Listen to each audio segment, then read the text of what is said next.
அதான் பொதுவாவே வெற்றி படம் அப்படிங்கிறது பாத்தீங்கன்னா, வியாபாரிகளின் பார்வையில வெற்றி படம்னா அதனுடைய அர்த்தம் வேற. பார்வையாளர்களுடைய பாயிண்ட் ஆஃப் வியூல பாத்தீங்கன்னா, வெற்றி படம்னா அதனுடைய அர்த்தம் வேற.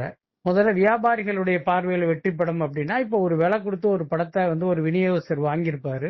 அவருக்கு லாபம் கிடைச்சா அது அவருக்கு வெற்றி படம். அப்புறம் ஒரு தயாரிப்பாளர் பல கோடி ரூபாய் முதலீடு பண்ணி ஒரு படம் எடுத்திருப்பாரு. அந்த படம் அவருக்கு லாபத்தை கொடுத்திருந்தா அது அவருக்கு வெற்றி படம்.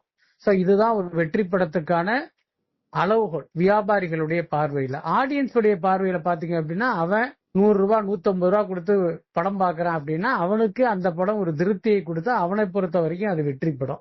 சோ இதுதான் அளவுகோல். அதே நேரம் திரையுலகில் சமீப காலமா நடக்கிற அந்த சக்சஸ் மீட், அந்த தேங்க்ஸ் மீட்டுங்கிற பேர்ல நடத்தப்படுகிற விஷயங்கள் எல்லாமே பாத்தீங்கன்னா ஒரு வகையில் மக்களை ஏமாற்றுகிற ஒரு விஷயம் அப்படின்னு தான் நான் நினைக்கிறேங்கிறத விட நம்ம ரெகுலரா அப்படி ஒரு விஷயத்த பாக்குறோம். என்ன காரணம் அப்படின்னா, ஒரு படம் ரிலீஸ் ஆகி அது வெற்றி படமா இல்லையா அப்படிங்கிறது தெரிவதற்கே கிட்டத்தட்ட பாத்தீங்கன்னா ஒரு 5 நாளிலிருந்து ஒரு வாரம் ஆகும். சோ அதன் பிறகு வருகிற ரிசல்ட் தான் ஒரு துல்லியமான ரிசல்ட்டாக இருக்க முடியும். ஒரு படம் ரிலீஸ் ஆகி ஒரு முதல் ஷோ முடிந்த பிறகே இந்த படம் வந்து வெற்றி படம் தோல்வி படம் அப்படிங்கிற முடிவை யாரும் எடுக்க முடியாது. ஆனா இங்க திரையுலகில பாத்தீங்கன்னா கிட்டத்தட்ட அந்த முதல் ஷோவுல கிடைக்கிற ரெஸ்பான்ஸை வச்சுதான் இது வெற்றி படமா தோல்வி படமா அப்படிங்கிற முடிவுக்கு வந்து சக்சஸ் மீட்லாம் கொண்டாடுறாங்க.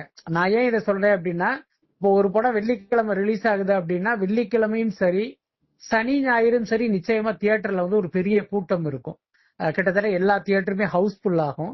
அதை வச்சு இவங்க என்னன்னா ஒரு படம் வந்து சூப்பர் ஹிட் அப்படிங்கிற முடிவுக்கு வந்துருவாங்க. ஆனா திங்கட்கிழமை செவ்வாய்க்கிழமையில பாத்தீங்கன்னா அந்த கலெக்ஷன் வந்து அப்படியே டிராப் ஆயிடும். அடுத்தடுத்த நாட்களையும் கலெக்ஷன் குறைஞ்சு பாத்தீங்கன்னா அது ஒரு தோல்வி படமா மாறிடும். அப்ப வெறும் 3 நாள் வசூலை மட்டும் வச்சு ஒரு படத்தை வந்து நம்ம வெற்றி படம் அப்படின்னு அளவிடுவதே தவறு. இது எல்லாமே ஒரு பொதுவா சினிமாக்களுடைய வெற்றி குறித்த விஷயம். அதுக்கப்புறம் விஸ்வநாதன் சன்ஸ் படம் குறித்து சொல்லணும் அப்படின்னா, அவங்க படம் ரிலீஸ் ஆன 2 நாள்லயே வேர்ல்டு வைடா ஒரு 100 கோடி கலெக்ட் ஆனதா ஒரு போஸ்டர் வெளியிட்டாங்க. இப்ப கொஞ்ச நேரத்துக்கு முன்ன பாத்தீங்கன்னா 150 கோடி கலெக்ட் பண்ணதா ஒரு அறிவிப்பை விட்டுருக்காங்க. இது பாத்தீங்கன்னா ஒரு 100% துல்லியமாக இருக்கும் அப்படின்னு என்னால எடுத்துக்க முடியாது.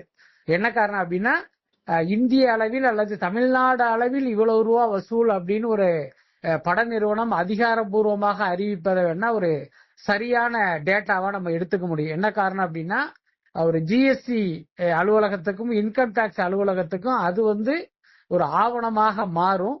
அந்த தொகைக்கு வந்து இவர்கள் பதில் சொல்ல கடமைப்பட்டவர்களா இருப்பாங்க. அதனால கூடிய வரைக்கும் அந்த லோக்கல் கலெக்ஷன் விஷயத்துல பாத்தீங்கன்னா கொஞ்சம் கரெக்டா இருப்பாங்க. ஆனா உலக அளவில் இத்தனை கோடி கலெக்ஷன் அப்படிங்கிறது பாத்தீங்கன்னா பெரும்பாலும் ஒரு மிகைப்படுத்திய நம்பரா தான் இருக்கும். அதுக்கு வந்து விஸ்வநாதன் அண்ட் சன்ஸ் படமும் விதிவிலக்கா இருக்காது அப்படின்னு தான் நான் நினைக்கிறேன்.